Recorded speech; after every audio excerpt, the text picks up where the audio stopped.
법무법인 제하는 지금 총 14분의 변호사님이 함께 법인을 운영하고 계시고요. 저는 법무법인 제하의 대표 변호사를 맡고 있고, 주력으로 많이 하는 분야는 이제 스타트업 자문 분야, 그리고 지식재산권, 저작권, 이런 쪽 분야를 좀 많이 하고 있습니다.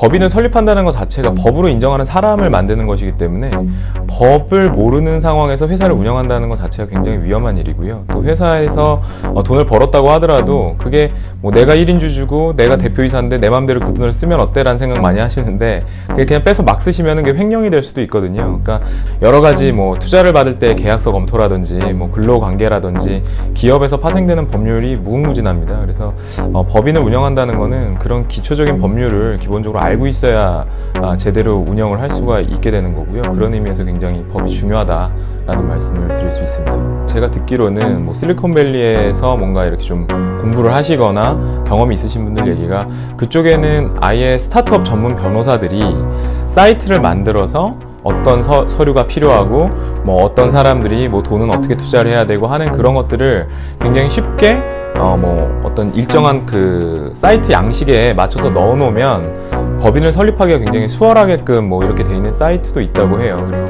거기에 따른 자문이라든지 이런 것들도 좀 쉽게 받을 수 있다고 하는데, 아직까지 우리나라는 좀 정부 주도하에 스타트업을 육성을 하다 보니까 정부에서 이제 오히려 그 나라 자금으로 변호사들한테 돈을 좀 주고 스타트업 자문을 하게 하는 좀 이런 방식인데, 생태계가 좀 민간 주도로 좀 바뀔 필요가 있다고 생각을 합니다. 법령상에 인허가 이런 걸 받아서 진행을 해야 되는 업무들이 있거든요. 예를 들면 숙박업 같은 게 대표적이에요. 그런데 이제 에어비앤비를 이용을 해서 그 임차를 한 다음에 다시 전대차를 하는 것이죠. 그러니까 그렇게 해서 수익을 남기는 방식이, 그게 공중위생관리법상의 어떤 숙박업에 해당하거든요. 그래서 인허가를 취득하지 못하면 그 업을 할 수가 없는데, 문제는 그런 방식으로, 그러니까 그 업을 계속 만약에 하게 된다면 대법원에서 이제 유죄 확정 판결이 나왔던 사례도 있습니다. 국내에서 있었던 일이고요. 또 해외에서 있었던 일 하나를 말씀을 드리면 굉장히 큰 사이트였어요. 이게 모든 유저들이 마음대로 음악을 올리고 거기서 마음대로 음악을 스트리밍해서 들을 수 있는, 근데 저작권자들의 동의를 받지 않고 이제 그걸 했던 것이죠. 우리가 수익을 나눠줄 테니까 저작권 이슈 없애달라, 이렇게 하면 해결이 될 줄로 알았던 것이죠. 그 회사는 끝까지 법원 소송으로 갔고, 결국 나중에 거기서 그 모든 수익이며 회사를 거의 폐쇄하는 수준의 강력한 조치가 이루어져서 안 좋게 끝난 그런 사례도 있죠. 비즈니스를 시작하려면 어떠한 법이 나의 비즈니스에 적용이 되는 것인지, 그리고 이게 법적으로 가능한 일인 것인지, 내 사업, 내 비즈니스 모델의 법률 적정성 검토는 반드시 필요하다, 이렇게 말씀을 드릴 수 있겠습니다.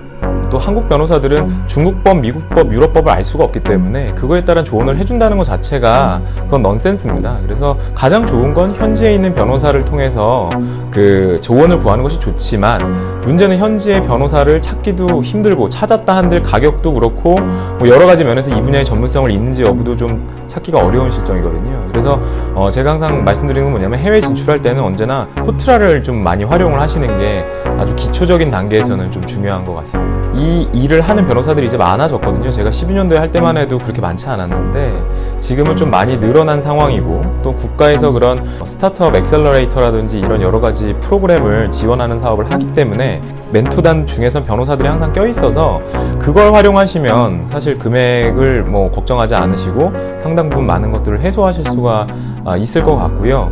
그 외적으로 만약에 그런 프로그램에 참여를 하지 않는다고 한다면 결국은 인터넷 사이트를 통해서 자기가 정보를 수집하는 수밖에는 없어요. 법제처에서 찾기 쉬운 생활 법령 정보라든지 대법원 나홀로 소송이라든지 이런 사이트가 좀 나름대로 잘 되어 있거든요. 그러니까 그런 사이트에 일반인을 대상으로 한 어떤 설명 이런 것들을 좀 활용을 하셔서 스스로 공부하시는 수밖에는 없을 것 같습니다.